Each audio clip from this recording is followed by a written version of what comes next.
Namaskara, Bengaluru. The Bengaluru Traffic Police Department is issuing an urgent public safety advisory regarding fraudulent communication attempts.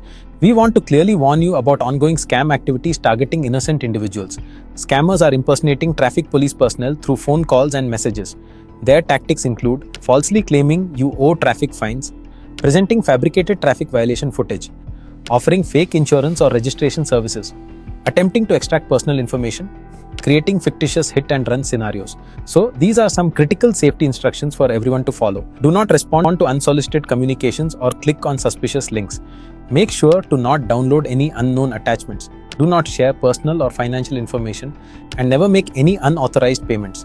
If you do receive any suspicious communication, immediately disconnect, do not engage with them, and immediately report them to our official channels or call our helpline. And always remember, the official traffic police will never demand impromptu payments or personal details over the phone. Stay alert and stay safe.